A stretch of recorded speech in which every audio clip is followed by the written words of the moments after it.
And it's the first flight of the Timby Dawn Patrol. Good morning to all.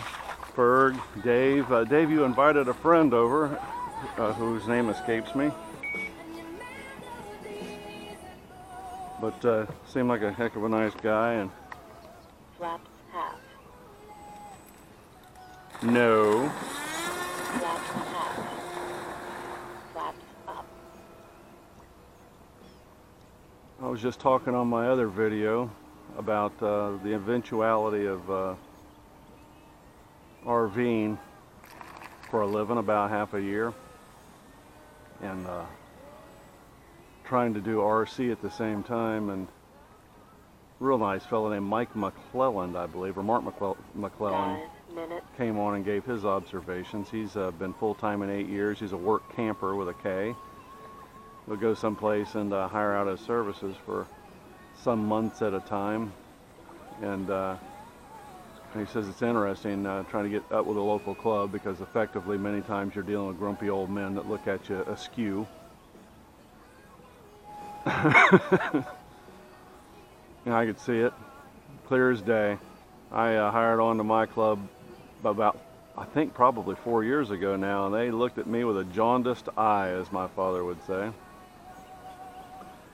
I know human beings, so what I do is I make certain that I go down, and particularly my elders, and give them their due, small offerings of fruit and sacrifices of dead animals, and say good morning, and I go down to my end because I want to fly. Well, this is more of a fellowship thing for them, so they fly or may not fly, and many times they simply don't fly, or if they do, they crash, and they have coffee and they talk about the day. Me, I was interested, and still am, in my pursuits of flying more so than the fellowship side of it. So I'd give my due, and I'd go down to the end of the field. I've said this before, and I'd don my FPV glasses, because the Yankees that built my fucking field, pardon my French, gosh, I need to bleep that out, built it facing due east, making it literally worthless for the first 3 or 4 hours of the morning. By the way, the coolest time of the day. So for 8 months out of the year, you don't want to be facing that giant ball of light. It's awful.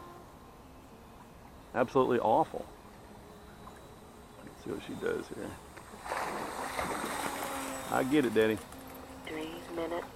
So I'd fly FPV, and that way you're not facing the sun. Sun doesn't mean anything to you. And they'd look at me, and I'd have them goggles on my head with that crazy antenna talking to Mars. And they were convinced I was flying outside the field.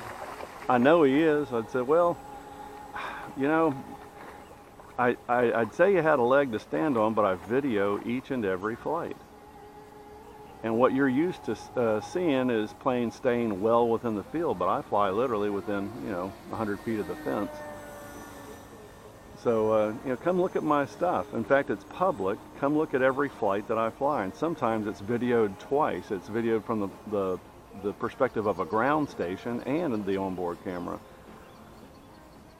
So it took years for me to get them kind of off my back that way. There was one man who was a standout, and that was Ron, and he's the guy that lost his leg. Not Ron, but shit, I forget his name now. He won't be flying anymore, but yeah. So that was funny. They figured I was down there at the other end conspiring against the government.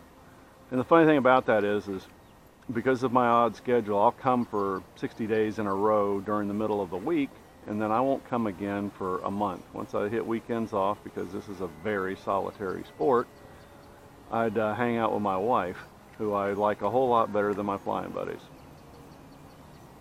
So that's how that dynamic works. So the old guys, their grandkid had come down, and what would happen is I'd video, or I have a crappy pair of really not crappy, but a crappy set of passenger goggles, and I'd let the kids sit next to me, and they'd see what I was doing. My right hand to God, I'd come back 6 weeks later, And them old men have got quadcopters and goggles, and their grandkids are out flying. So funny how all that works, that group dynamic. So I can see, Mark,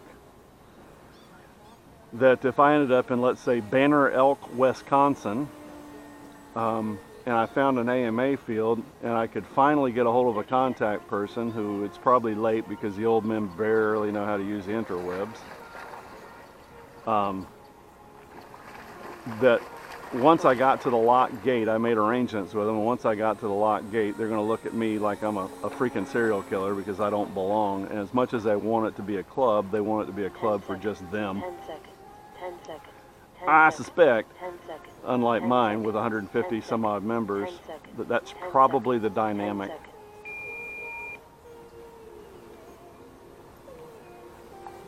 So you got to schmooze your way in, and even if you're good at schmoozing, you're still going to be, well, they want a urine test, stool sample, make sure you know how to fly, like this somehow fucking matters.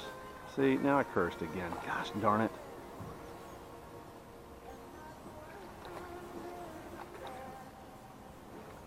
Yeah, I checked with my club, and it's 5 days. Oh, battery's starting to screech.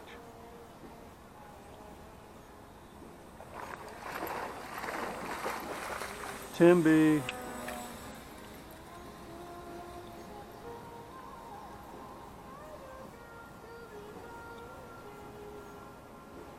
Well, I got 2 more flights. I intentionally just did 4 batteries to make certain that I get my ass out of the air in time so I can go visit my son. Leave it. Throttle hold. All right, let's do a couple more.